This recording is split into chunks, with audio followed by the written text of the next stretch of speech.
Good afternoon, everyone. And today's town hall um, will focus on uh, the Black representation and preservation um, of the culture and the lived Black experience here in Flagstaff. Flagstaff, Arizona, not unlike most American towns, reflects a complex story of America's tangled understanding of its racial history. Compounded to this is also the challenge of persuading city leadership to invest in measures that support the representation, resilience, and historical preservation of Flagstaff's past, present, and future Black culture and lives. Given the disparity of Black wealth and political influence, we as African diaspora people must move beyond the pain and frustration while still seeking to be seated at the table of equality. As we take our seats, find, we're still seeking to find our voice as we sit at this table of equality. And we are asking that our intellectual and artistic contributions and blood, sweat, and tears be fully validated and acknowledged as America's history. Also, today we are asking this in the bitter memory of our African ancestors who were brought here. They were bought and sold, and with whipped backs, toiled as free labor to build these United States of America.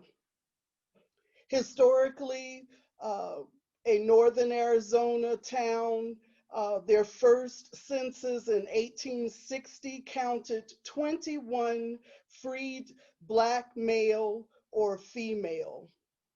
Africana people have been in Flagstaff since the 1800s, 1880s actually, when men moved here to work on the railroad.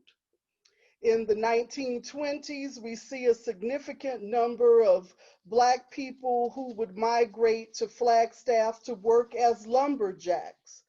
And these were Black people who came here to find better lives for their families. They found other work as miners, farm hands, housekeepers, cooks, shopkeepers, and ultimately teachers, school administrators, and what was then referred to back then as secretaries. The Black population has never been one of vast numbers here in Flagstaff in northern Arizona as a whole in the state of Arizona. However, our presence in the community was not what many, or our presence here in the community uh, was not what many of us describe today as being invisible in a population of over 70,000 residents here in Flagstaff. The newly formed Lived Black Experience Community Coalition are 12 members who currently reside or have resided in Flagstaff. Our mission to create discussions that educate, enlighten, and inform our acquaintances, friends, and neighbors of other ethnicities, but primarily of European American descent, about our story and the experiences that we are having and have had while living Black in Flagstaff. It is through these town halls that the coalition wants to move the Flagstaff community from actively listening to supporting its Black representation and preservation with moral conviction, personal involvement, and the investment of tangible and financial resources. And so with that, uh, to give a little context of what the Black presence is here in Flagstaff, we know that African Americans in Flagstaff have primarily lived in the South Side and Pine Knoll areas. We know that many of the homes where Black people resided are still owned by the original family, but some of those owners may no longer live here in Flagstaff. Um, when we talk about Black representation and preservation, it cannot be discussed without mention of the Black church. And in the opening, Miss Deb uh, uh, gave the names of those churches. First Missionary Baptist, where evangelist Shirley Sims is the assistant minister. Spring Hill Baptist Church, which is led by second generation church pastor Simi Clayton. And then there is the Riverside Church of God in Christ and the Harbor AME Church. And historically, we know that the Black church has always been the community center. Historically, it is for us in the Black community, the church has served as both the school site and the place for social functions. During the week, the Black church can be the daycare center and preschool. It provides meals to the clergy and its congregants, to the community, to people without homes. And some Black churches have even um, served as a prison ministry to help newly released prisoners get back on their feet. But most importantly, the Black church has always provided child care during the summer, for example, Vacation Bible School, and was historically the meeting place during the civil rights movement. The Black community also, no matter where, even here in Flagstaff, has always had businesses that provide services that are unique to the culture. So for example, there were Black barbershops and hair salons, hat shops, butcher shops that sold the meats that we typically eat in our culture. That would be anything like chicken gizzards, turkey wings, fatback, oxtails. And then every Black community that you go into, you will typically find a soul food, what we call a soul food restaurant, where those foods are cooked and they are traditionally served with collard greens, lima beans, okra, black-eyed peas, which are typically complemented with white rice and gravy, macaroni and cheese, buttermilk biscuits, or cornbread. Um, when we look at the history of Flagstaff's Black men coming to this city, they were lumberjacks. They were railroad men. They were miners. And the women, like most in the African American culture, were laundresses, shopkeepers, cooks, seamstresses, nurses, and maids. Those fortunate enough to complete specialized studies or a four-year college became then called secretaries and school teachers and even school administrators. Some Black men found a decent living becoming personal drivers and lawn care workers to the wealthy, or they worked as maintenance staff at schools and local businesses. Very few Negroes were able to attend college after graduating high school, and most Black men completed college degrees after returning from World War II. When we look at the Black presence here in Flagstaff uh, during the 1920s, we know that we had an Elks Lodge and a Black Masonic Hall. And it should be noted that the European Masons and Shriners met in a separate hall. The benevolent and protective order of the Elks of the World is an African American fraternal order that was established in 1897 here in the United States. And the Elks Order is said to have been descended from the Free African Society. And the Free African Society is the first known formal Black society in America. And so it was the Elks Club when Black people were traveling or moving to a new city or state. These people would look to find the Elks Club in the community, and it was here that they could find meals. The Elks Club typically and historically has a full kitchen.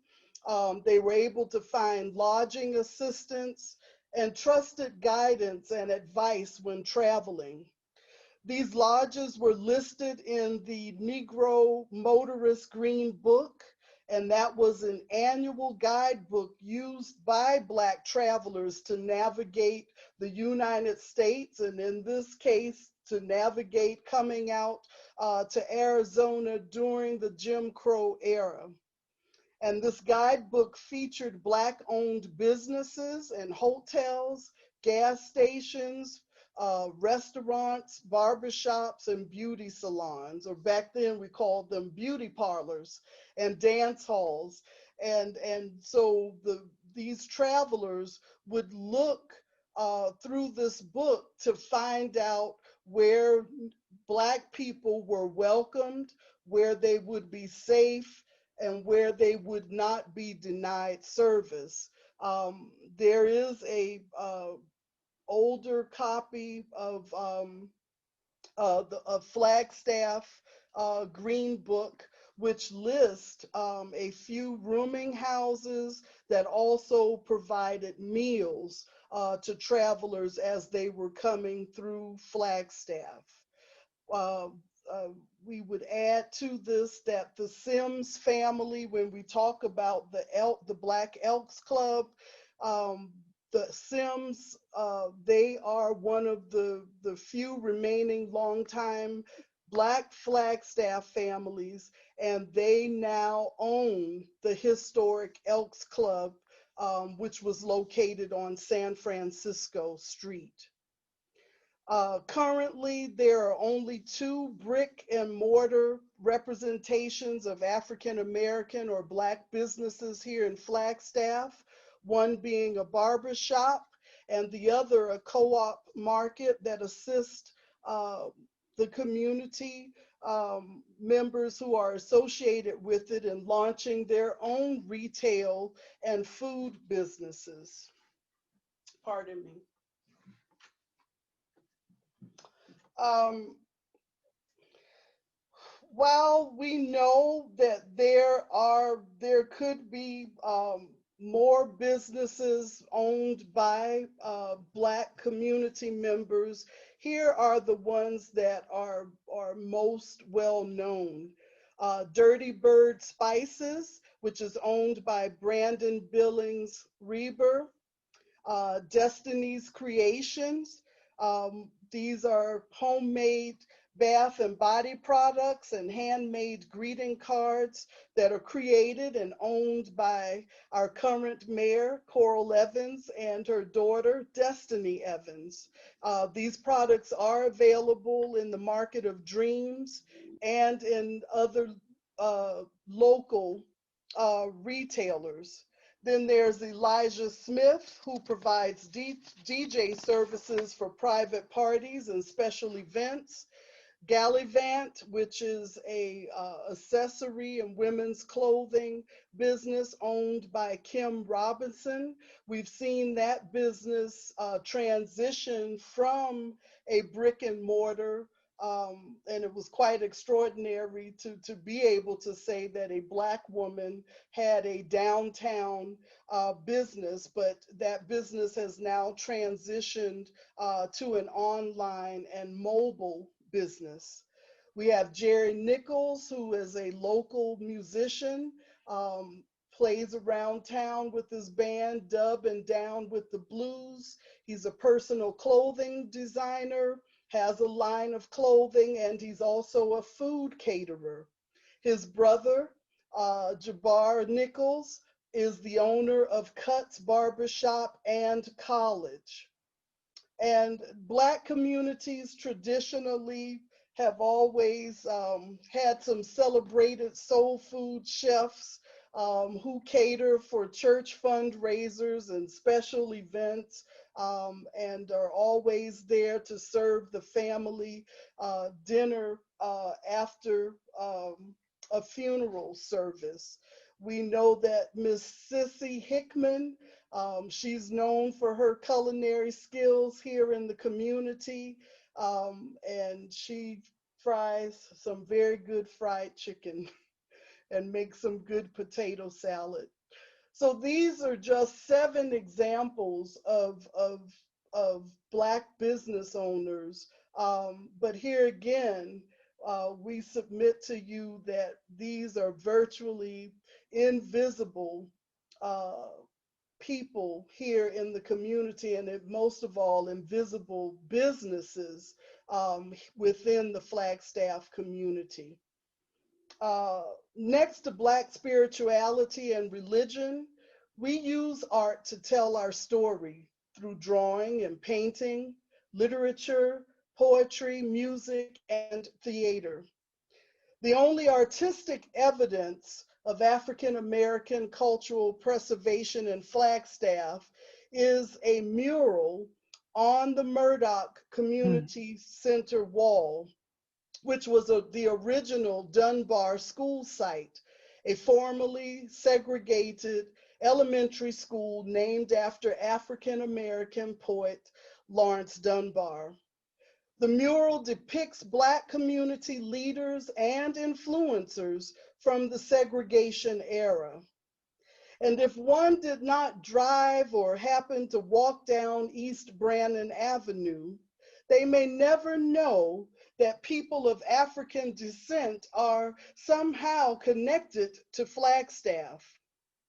We are grateful to then community activist, now Mayor Coral Evans, for organizing community members to save the Murdoch Center. And we are very grateful for our community chiefess, Miss Deborah Harris, for being the preservationist of the Murdoch and the scattered history of Black Flagstaff. And last but not least, our community is incredibly grateful to Dr. Ricardo Guthrie, whose artistic vision brought together the combined talents of other local artists, students, and community members to complete that mural in 2011. It is not uncommon for communities to recognize and celebrate their artists with a gathering space to protect these sacred objects for many years to come. Today we ask if you know the following Black artists and have you seen their art somewhere here in Flagstaff. Deborah Edgerton, an NAU assistant professor in the School of Art. Dr. Ricardo Guthrie, Associate Professor, Department of Ethnic Studies, currently on sabbatical. and Professor Franklin Willis, who is also an NAU professor in the School of Art. I learned during this research and creating this document that there's also a Black painter. His name is unknown right now, but he lives in Flagstaff's Plaza Vieja.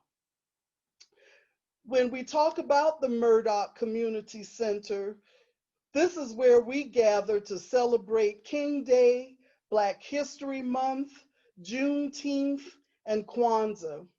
We gather there to celebrate our achievements.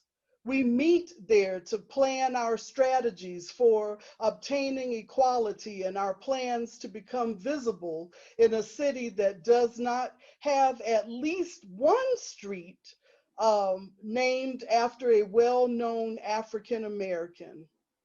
However, we must note that there is a downtown street and local beer brewery named after a celebrated scientist and public racist, Louis Agassiz, let alone being a part of the peaks given Agassiz's name. Meanwhile, the NAACP holds their monthly meetings at the Murdoch. Those walls contain class lectures, Southside Community Association discussions, and memories of birthdays, graduations, and wedding celebrations. It is a space that taught young leaders how to respond to, but all lives matter. The Murdoch has been a preschool from Monday to Friday, a blues hall featuring Winslow's Tommy Dukes on Saturday evening, and a church of holiness on Sunday. The Murdoch is whatever we need it to be at the time that we need it. Most communities have social clubs, bars, and restaurants representing the different ethnic cultures in that town. In conclusion, we leave you with the question of where's Flagstaff's Jazz and Rhythm and Blues Club? Where's Flagstaff's Soul Food Restaurant? Where are the retailers that feature the fashion and products that Black culture has heavily influenced in the media and on the fashion runways? Where is the Flagstaff Black Cultural Center? And when will Ada, Porgy and Bess, The Wiz, Ladysmith Black Mambosa, and the Alvin Ailey Dance Theater, when will they perform here in Flagstaff? Can we plan to have Flagstaff's first annual African Arts and Food Festival in downtown Heritage Square next year? If Black lives truly matter here in Flagstaff, its leadership must establish tangible evidence of this in its schools, businesses, food and beverage establishments, social and recreational activities, and its tourist industry. There needs to be an ongoing project to record and preserve the city and all of Northern Arizona's Black history in one place.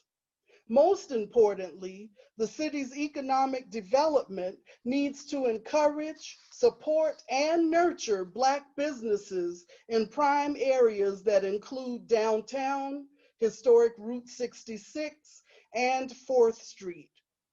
Cultural and artistic activities should also be included in the city's calendar. This discussion is meant to spark a commitment to support the representation, resilience, and historical preservation of the past, present, and future Black culture and lives.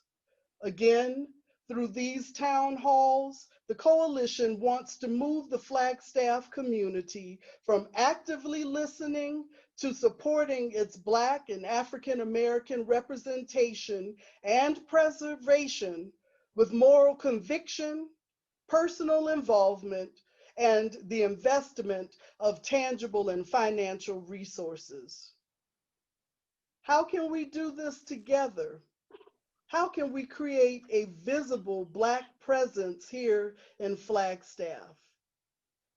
Come now. Let us sit and reason together. And I'd like to end with a note that there are about 900 streets in America named for Martin Luther King Jr., Dr. King. They are in 40 states plus DC and Puerto Rico. And the southern states have about 70% of the MLK streets overall. So I leave that for thought. And at this time, I think, Ms. Deb, you said that we will open the floor for questions.